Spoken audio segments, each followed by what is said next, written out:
নরেন্দ্র মোদি যদি হ্যালো বন্ধুরা, আপনাদের সামনে নিয়ে আসলাম আসিফ মাহমুদ কি বলে শুনবেন ভালো করে। এনসিপি নেতা নেতা আছে আমাদের নাসিরউদ্দিন পাটোয়ারি আছে, শুনবেন ভালো করে কথাটা। একটি দল বিগত সময়ে ভারতের হাত কাঁধে নিয়ে এই দেশে মানুষের উপর জুলুমতন্ত্র ফ্যাসিবাদ চাপিয়ে দিয়েছিল।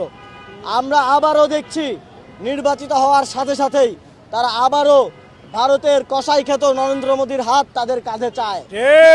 আমরা বাংলাদেশের জনগণ শেখ হাসিনার ফ্যাসিবাদী সরকারের সময়ও 2021 সালে মোদী বিরোধী আন্দোলনে আমাদের ভাইয়েরা জীবন দিতে চিন্তা করে নাই। মোদী যখন বাংলাদেশে আসতে চেয়েছিল, শেখ হাসিনা যখন মোদীকে এই দেশে নিয়ে এসেছে, একদিকে মোদীকে নিয়ে তারা ফুল দিয়ে বরণ করেছে, আরেকদিকে বাংলাদেশের জনগণ, বাংলাদেশের তরুণরা রক্ত দিয়ে রাজপথকে বরণ করেছে। সুতরাং আপনারা আবারও যেই কসাইরা এই দেশে আধিপত্যবাদ কায়েম করেছে, যেই কসাইদের লেসপেন্সাররা এই দেশে ফাঁসিবাদ কায়েম করেছে,